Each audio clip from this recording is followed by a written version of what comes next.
Tan Sri Dr. Sulaiman Mahbub dilantik pemangku pengurusi Felda Global Ventures berkuat kuasa serta-merta. Program Malaysian Quran Hour dijaikan serentak di seluruh negara demi kukuhkan budaya membaca Quran.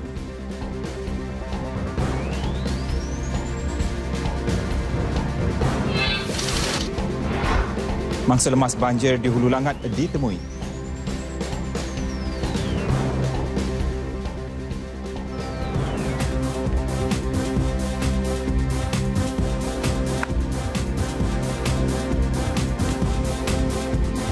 Baik, Assalamualaikum dan salam satu Malaysia. N5 untuk edisi hari ini, Isnin 19 Jun. Anda bersama saya, Syuhaimi Muhammad. Lintas langsung dari Studio Mini Negeri. Akan kami mulakan dengan Sarawak bersama Abang Muasli, Abang Samad. Kemudian kita ke Sabah bersama Suharan Shah. Dan akhir sekali ke Perak bersama Nur Ain Abu Bakar. Jadi teruskan kesetiaan anda bersama kami dalam N5. Baik, N5 memulakan laporannya di Mahkamah Session Johor Bahru. Seorang pegawai veteriner menghadapi 4 pertuduhan membabitkan rasuah. Bagaimanapun, tertuduh yang merupakan Ketua Unit Ruminan Jabatan Perkhidmatan Veterinar Johor mengaku tidak bersalah terhadap semua pertuduhan tersebut. Dalam pertuduhan itu, tertuduh didakwa menerima 2 keping cek Maybank Islamik bernilai RM5,000 dan RM10,000 pada 1 Ogos 2013 dan 22 Oktober 2013 di Kampung Belahan Tampuk, Rengit, Batu Pahat. Ia bagi mendapatkan kerja membekal dan menghantar 20 penjantan dan 100 ekor kerbau betina baka sawah kepada Jabatan Veterinar Negeri Johor. Bagi pertuduhan seterusnya, tertuduh didakwa menerima 2 keping cek Maybank Islamik bernilai RM17,000 dan RM3,000 atas nama isterinya pada 21 Januari 2014 dan 10 April 2014. Cek tersebut bagi kerja membekal dan menghantar 5 unit tangki air plastik bergerak serta bagi memperakukan penghantaran 340 beg makanan ternakan kambing, membekal 10 unit pagar dan membekal bahan binaan untuk membaik pulih kandang lembu Jabatan Perkhidmatan Veterinar Johor. Kesemua pertuduhan mengikut Seksyen 155 Kanun Keseksaan dan boleh dihukum mengikut Akta Sama yang boleh membawa hukuman penjara hingga 2 tahun atau denda atau kedua-duanya sekali. Hakim membenarkan ikat jamin RM30,000 serta meminta tertuduh melapor diri di Pejabat SPRM Batu Pahat setiap bulan hingga selesai kes. Sebutan semula kes pada 26 Julai ini. Dalam pada itu, Melaka menjadi negeri pertama melaksanakan lafaz ikrar bebas rasuah di kalangan warga pendidiknya. Ikrar integriti bebas rasuah dilafazkan secara serentak oleh 15,000 pendidik di lebih 300 sekolah seluruh negeri itu pagi tadi. Menurut Pengarah Suruhanjaya Pencegahan Rasuah Malaysia SPRM Abu Talib Osman, langkah itu bagi memastikan golongan terbabit tidak terlibat dengan gejala rasuah. Pelibatan pelajar dalam menyaksikan lafaz ikrar itu diharap dapat memberi pendedahan mengenai kesungguhan SPRM membendung gejala itu dalam kalangan masyarakat. Jumlah yang hadir yang terlibat dengan IBR pada hari ini hampir ke seluruh negeri Melaka. Daripada pelajar, guru-guru dan kaki tangan, mereka akan balik ke rumah bercerita dengan keluarga, adik-beradik, kawan-kawan. Jadi, kiranya pada hari ini IBR, ikrar bebas rasuah yang dijalankan oleh Jabatan Pendidikan ni bukan hanya untuk Jabatan Pendidikan, tapi seluruh rakyat, seluruh orang Melaka pada hari ini. Lafaz ikrar bebas rasuah itu diadakan di Sekolah Menengah Kebangsaan Seri Pengkalan, Alor Gajah, Melaka dan turut dihadiri Pengarah Pendidikan Negeri Abu Bakar Syahri. Ikrar integriti penjawat awam yang telah dimulakan sejak awal tahun ini pada setiap perhimpunan pagi mingguan turut melibatkan kaki tangan Jabatan Pendidikan, Pejabat Pendidikan Negeri dan juga daerah negeri itu. Mayat Taufik alias 24 tahun pemuda kurang upaya OKU yang hilang dihanyutkan arus deras dalam kejadian banjir di Hulu Langat petang Sabtu lalu ditemukan 2.54 petang tadi. Mayatnya ditemui dekat Tanjung Niah, 1 km dari Institut Kemahiran Belia Negara IKBN, Dusun Tua. Menurut penolong pengarah bomba dan penyelamat Selangor Muhammad Sani Harul, mayat Taufik ditemukan di dalam sungai dan telah diserahkan kepada polis untuk urusan seterusnya. Taufik dihanyutkan arus deras selepas luarnya tersangkut pada motosikal yang telah dijumpai pasukan penyelamat semalam. Visual detik-detik cemas yang dialami Taufik dan dimuat turun di laman media sosial menjadi tular tidak lama selepas kejadian itu.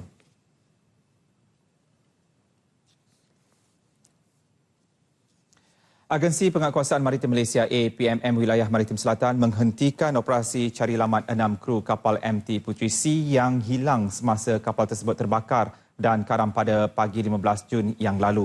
Timbalan Pengarah Operasi Wilayah Maritim Selatan Kapten Maritim Sanifah Yusof berkata, operasi ditamatkan petang semalam selepas pasukan SAR tidak menemui petunjuk atau tanda berkaitan mangsa yang hilang.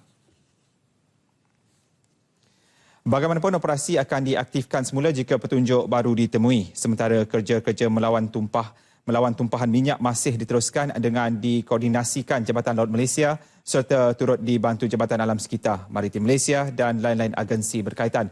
Semalam, kedi perantau milik Tentera Laut Diraja Malaysia berjaya mengesan kedudukan sebenar kapal tersebut karam. Pada 15 Jun lalu, kapal MT Puteri C dilaporkan hilang di laut, dipercayai terbakar dan karam di barat daya Tanjung Pengelih, Pengerang, Kota Tinggi. Kapal yang mempunyai kepanjangan 46.3 meter membawa 6 anak kapal warga Indonesia berusia 28 hingga 39 tahun. Selain APMM dan Cuaca Laut turut membantu dalam operasi tersebut ialah pasukan Polis Marin, Jabatan Bomber dan Penyelamat dan Angkatan Pertahanan Awam Malaysia. Lebih 5,000 umat Islam menyertai program 1 jam bersama Al-Quran Malaysia #Quran Hour di Masjid Tuanku Mizan Zainal Abidin Putrajaya hari ini. Sultan Perak Sultan Nazrin Muizzuddin Shah turut berkenan berangkat bagi menzahirkan sokongan baginda kepada program tersebut. Program bermula 12 hari itu dimulai dengan tadabbur dan tazakur. Seterusnya pembukaan dengan surah Al-Fatihah dan Al-Baqarah bermula dengan ayat 1 hingga 5. Bacaan diteruskan dengan surah Asy-Syams sehingga surah An-Nas. Sebanyak 24 surah Al-Quran dibaca pada program berkenaan dengan dipimpin 24 tokoh. Antara yang memimpin bacaan, Pengerusi Majlis Dakwah Negara Profesor Emeritus Datuk Dr. Muhammad Zuhdi Abdul Majid, Ketua Pengarah Immigration Datuk Sri Mustafar Ali, Ikon Rumah Ngaji Datuk Rosyam Nor dan Penyampai Berita RTM Muhammad Syahril Sarapudin.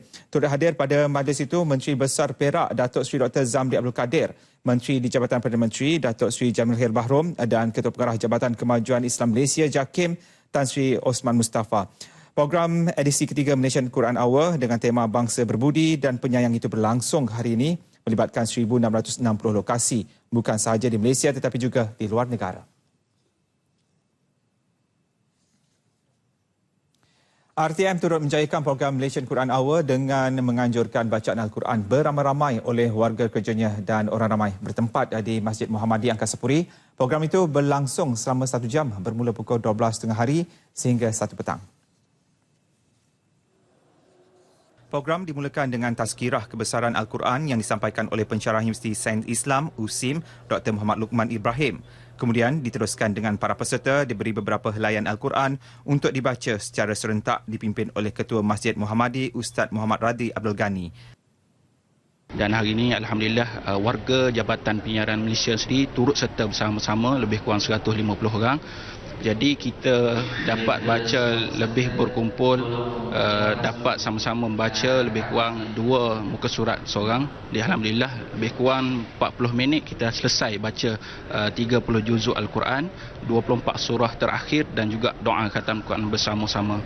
Waktu inilah kita nak khatamkan Al-Quran, perbanyakkan membaca Al-Quran, dan program yang kita lakukan ini, laksanakan ini merupakan satu program yang kita dapat mengkhususkan untuk seterusnya kita terus dapat mengkhatamkan bacaan Al-Quran kita khatam 1 hari. Baguslah untuk keberkaitan untuk semua staf-staf sebab kita dapat menghayati Al-Quran supaya kita lebih baik. Dibagi surah satu-satu orang surah lah. Kalau yang Nabi Yusuf ya setiap seorang ada satu surah lah baca. Itu. Ini memang bagus kalau dibuat tiap-tiap tahun. Kita tak lupa pada Nabi Muhammad sallallahu alaihi wasallam kan untuk menghayati ayat Quran. Program World Quran Hour pula akan diadakan pada 9 Zulhijjah bersamaan dengan 31 Ogos 2017 nanti. Di Perlis, program Quran Hour turut mendapat sambutan menggalakkan ke arah menjadikan budaya membaca Al-Quran secara santai di kalangan masyarakat. Di polis di sini dan di jabatan-jabatan kerajaan juga ada yang anjurkan, dan bagi Perpustakaan Awam Negeri yang menjadi penganjur di 3 buah perpustakaan cawangan kami, iaitu di Perpustakaan Simpang 4, Kuala Perlis dan juga Padang Besar, dan di sebuah perpustakaan pekan di Arau, dan juga di 36 buah perpustakaan desa. Kita jalankan serentak aktiviti ini. Program yang berlangsung di Masjid Alwi-Kanga turut dihadiri Menteri Besar Datuk Seri Azlan Man.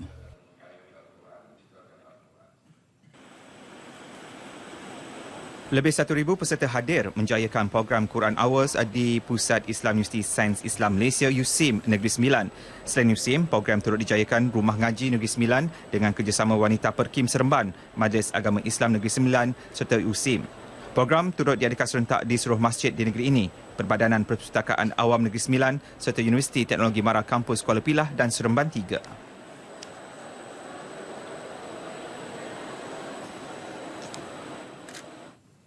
Dalam perkembangan berkaitan, seramai 5 qari dan 5 qariah memperdengarkan bacaan mereka pada pertandingan akhir Tilawah Al-Quran Braille Peringkat Kebangsaan 2017. Tilawah Al-Quran Braille merupakan sebahagian program Quran Hour anjuran Kerajaan Negeri Selangor. Qari Muhammad Syafiq Izwan Muhammad Suhaimi dinobatkan sebagai juara bagi kategori terbuka. Beliau mengakui satu cabaran untuk menguasai Al-Quran Braille itu. Untuk ambil masa memang agak lama, dalam berbulan-bulan untuk belajar. Memang agak lama lah. Memang mula-mula nak mengenal huruf tu memang satu cabaran. Dengan kemenangan itu, Syafiq Izwan membawa pulang hadiah wang tunai RM1,750, voucher penginapan, piala dan sijil. Tempat kedua dimenangi oleh Muhammad Syukri Ismail yang membawa pulang RM1,500, voucher penginapan, piala dan sijil penyertaan. Manakala tempat ketiga dimenangi oleh Abdul Majid Muhammad Yusof dengan hadiah wang tunai RM1,200, voucher penginapan, piala dan sijil.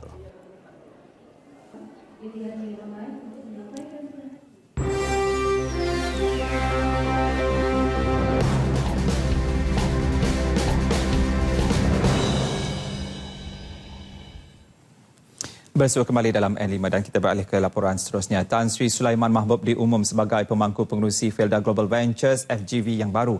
Perdana Menteri Datuk Seri Najib Tun Razak turut mengumumkan pelantikan Tan Sri Muhammad Isa Samad sebagai pemangku pengerusi Suruhanjaya Pengangkutan Awam Darat SPAD. Pelantikan jawatan kedua-duanya berkuat kuasa serta-merta. Tan Sri Sulaiman menggantikan Tan Sri Muhammad Isa yang melepaskan jawatannya hari ini. Peletakan jawatan Tan Sri Isa itu turut disahkan pihak FGV dalam satu kenyataan media. Tambah Datuk Sri Najib, Tan Sri Isa sebelum ini menyatakan hasratnya untuk melepaskan jawatan itu dalam pertemuan mereka pagi tadi. Pertemuan tersebut turut disertai bekas Menteri di Jabatan Perdana Menteri, Datuk Sri Idris Jala. Ya, kita sedang cari. Saya dapat sahkan bahawa saya dah bertemu dengan Tan Sri Isa pagi tadi dan juga saya dah bersama dengan Datuk Seri Idris Jala dan kita telah bincang dengan mendalam tentang masa depan FGV dan juga masa depan peranan Tan Sri Isa. Maka Tan Sri Isa dengan rela hati bersetuju untuk melepaskan jawatan sebagai pengerusi FGV dan tempatnya diganti dengan Tan Sri Sulaiman Mahbub sebagai pemangku pengerusi. Sementara Datuk Sri Najib turut menjelaskan tindakan dalaman juga akan diambil untuk menentukan proses keadilan terhadap bekas Ketua Pegawai Eksekutif FGV, Datuk Zakaria Arsyad dan 3 individu yang lain. Mereka yang kini digantung tugas bakal ditentukan oleh Lembaga Siasatan FGV selepas semua siasatan selesai. Bila ada buat inquiry bukan berarti dia bersalah, tapi proses itu perlu kita lakukan dan bila dah selesai nanti pihak lembaga pengarah akan buat keputusan yang seadil dan sebaik mungkin. Dengan penyusunan semula ini mencerminkan hasrat kerajaan untuk meletakkan FGV di atas landasan yang lebih kokoh dari segi pengurusan kerana kita yakin FGV mempunyai masa depan yang cerah. Beliau bercakap dalam sidang media di Putrajaya. Tan Sri Sulaiman, 67 tahun, merupakan lulusan dalam bidang ekonomi dari Universiti Melaya sebelum menyambung pengajian di University of London. Beliau berpengalaman luas selama 38 tahun dalam perkhidmatan kerajaan. Antara jawatan yang pernah disandang termasuk Ketua Pengarah Unit Perancang Ekonomi Jabatan Perdana Menteri, Pengerusi Telekom Malaysia dan Pengerusi Kumpulan Pemantau Pemegang Saham Minoriti Institut Pendidikan Ekonomi Malaysia. Tan Sri Sulaiman merupakan Profesor Anjung di Universiti Melaya dan Universiti Tun Abdul Razak.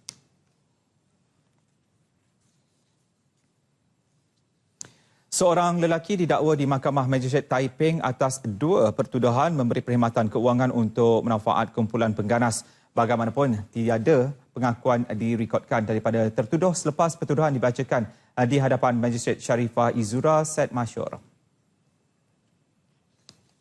Berdasarkan kertas pertuduhan, tertuduh didakwa memberikan khidmat keuangan dengan membenarkan kemasukan RM200 ke akaun Maybank miliknya di Kampung Bukit Sungai Nur, Rantau Panjang dekat Selama pada 8 Jun 2015. Ia dilakukan kerana mempercayai wang itu akan memanfaatkan pengganas bernama Muhammad Fudail Omar, 25 tahun. Bagi pertuduhan kedua, tertuduh didakwa melakukan kesalahan sama dengan membenarkan kemasukan RM100 ke akaun Maybank miliknya untuk memanfaatkan Muhammad Fudail juga di lokasi sama pada 2 Julai 2015. Dia didakwa mengikut Seksyen 130-1-B yang memperuntukkan hukuman penjara tidak kurang 7 tahun dan tidak melebihi 30 tahun dan denda jika bersalah. Kes disebut semula 20 Julai ini.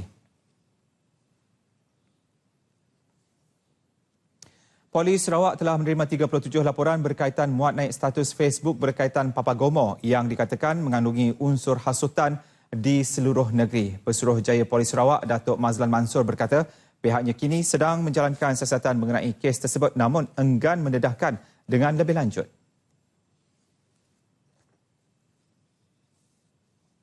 Menurut Datuk Mazlan, pihaknya akan memohon bantuan daripada polis di Semenanjung Malaysia untuk merakam percakapan blogger Papagomo atau nama sebenarnya Wan Muhammad Azri Wan Derus menerusi akaun Facebook yang berbaur hasutan dan sedang meneliti laporan yang diperolehi menerusi media.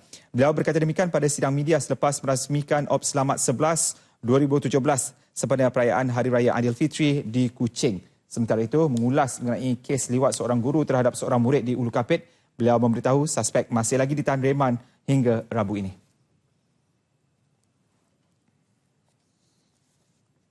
Dan ini susulan video tular menunjukkan seorang kanak-kanak lelaki berusia 3 tahun yang didakwa dipaksa menghisap dadah oleh bekas teman lelaki ibunya.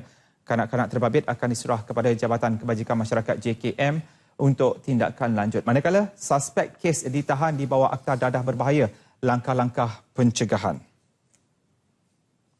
Ketua Jabatan Siasatan Jenayah Kedah SAC Mio Farid Al-Atrash Wahid mendapati tiada kesan penderaan pada badan mangsa dan ujian air kencingnya juga negatif, manakala ibunya telah direkod percakapannya mengenai kes terbabit. Daripada siasatan yang kita jalankan, dapati kanak-kanak ini tidak pun didera sebenarnya. Tak ada kesan penderaan pun. Kita hantar ke hospital dah buat pemeriksaan fizikal, tak ada kesan penderaan. Dan tiada juga bukti-bukti menunjukkan dia ni mengambil dadah, tak ada. Negatif. Dia punya urin pun negatif, dia punya blood pun negatif. Beliau ditemui media semasa pelancaran Op Selamat 11 2017 di Yan Kedah. Baik, seterusnya kita ikuti pula perkembangan dari Kuching, Sarawak. Jadi untuk itu kita terus saja bersama Abang Muasli, Abang Samad di sana. Silakan.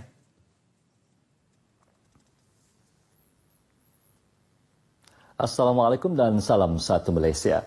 Sejumlah hampir 1,000 buah rumah penduduk telah dan bakal dibaik pulih di kawasan Parlimen Tanjung Manis dari tempoh 2016 hingga 2017.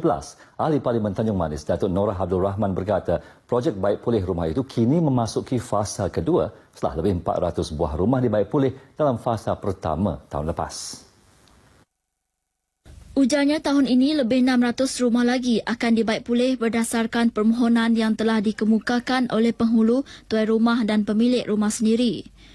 Ya, kita bagi prioriti untuk rumah-rumah yang terlalu daif, baiknya rumah kampung ataupun rumah panjang yang amat uzur dulu, dan kita lihat lagi prioriti daripada segi yang pertengahan ya, uzur.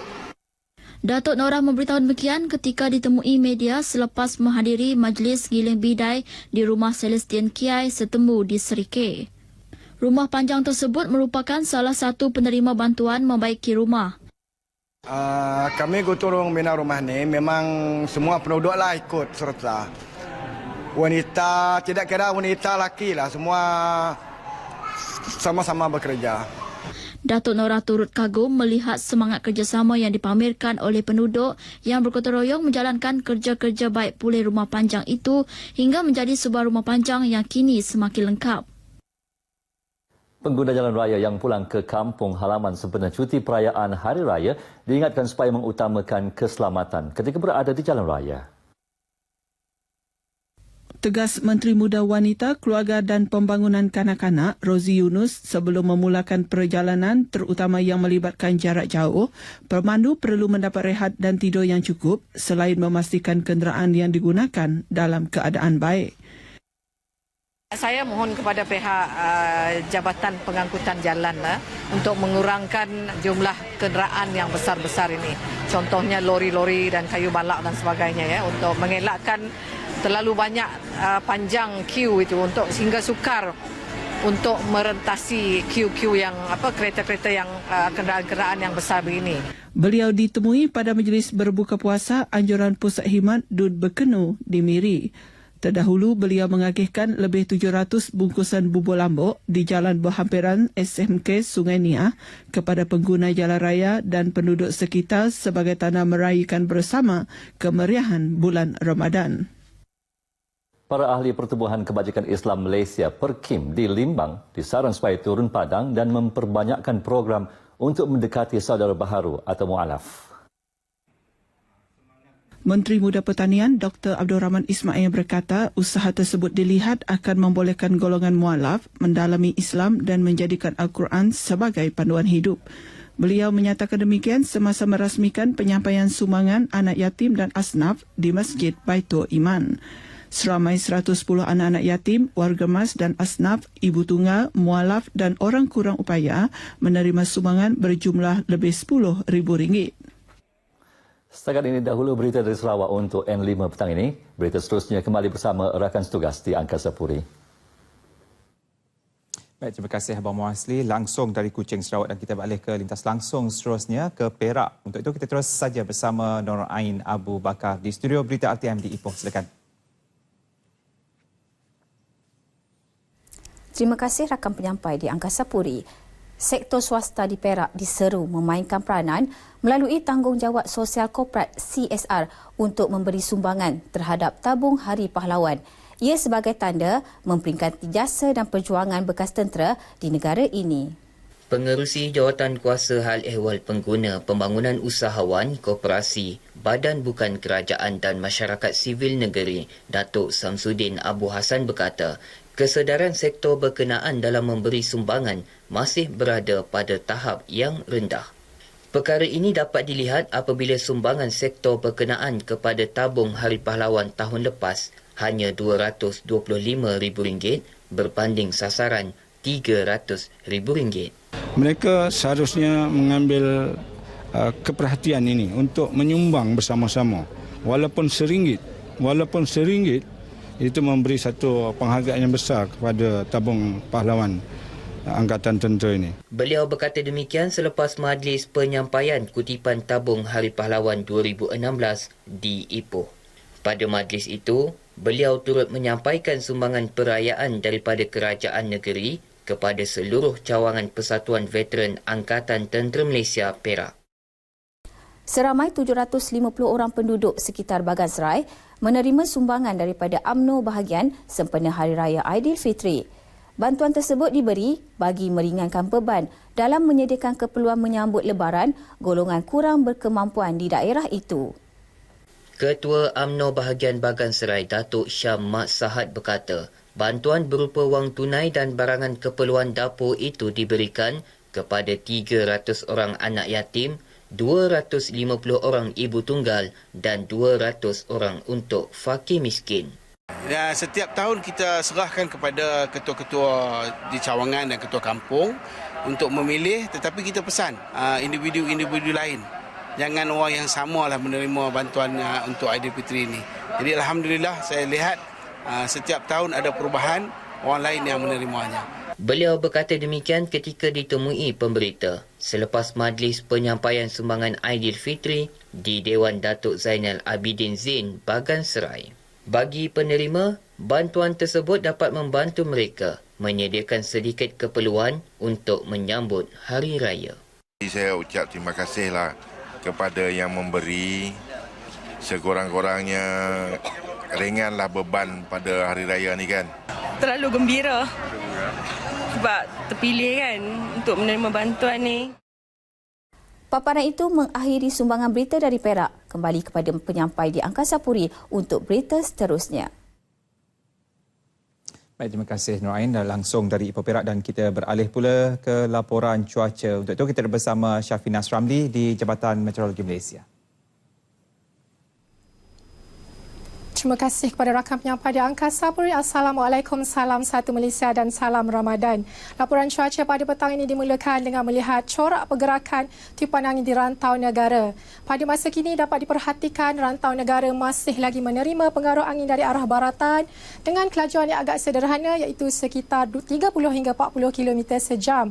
Walau bagaimanapun terdapatnya penumpuan angin di sekitar negeri Sarawak yang boleh menyebabkan keadaan cuaca lembap sekitar kawasan tersebut. Sehubungan itu, Met Malaysia tidak mengeluarkan sebarang amaran angin kencang dan juga laut bergelora pada ketika ini. Seterusnya kita beralih pula ke paparan imej satelit. Dapat diperhatikan kelompok awan aktif sedang tertumpu di sekitar perairan Laut Cina Selatan di negeri Sarawak dan juga selatan semenanjung Malaysia. Keadaan ini juga menyebabkan cuaca lembap sekitar kawasan tersebut. Untuk melihat keadaan cuaca dengan lebih terperinci, kita teruskan dengan melihat paparan imej gema radar. Dapat diperhatikan hujan dari buk peti di 1-2 tempat sudah mula terbentuk di sekitar negeri Terengganu dan juga selatan negeri Johor.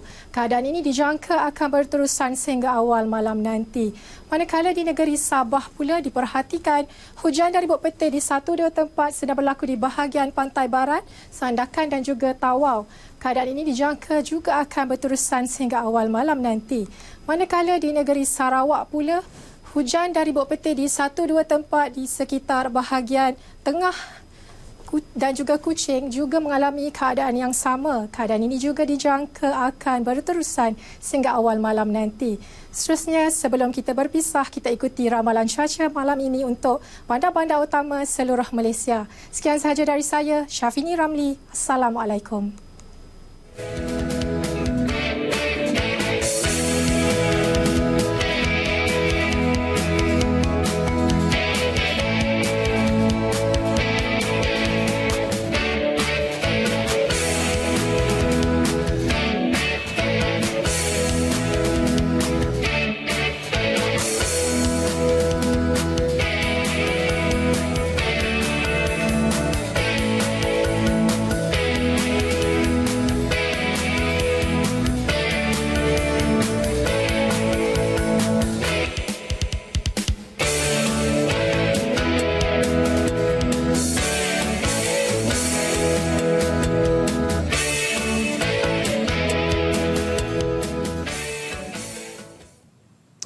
N5 berakhir di sini. Visual sekitar program Malaysia Quran Hour yang berlangsung serentak di seluruh negara pagi tadi menutup laporan petang ini. Jadi dengan itu saya akhiri dengan Assalamualaikum dan salam satu Malaysia.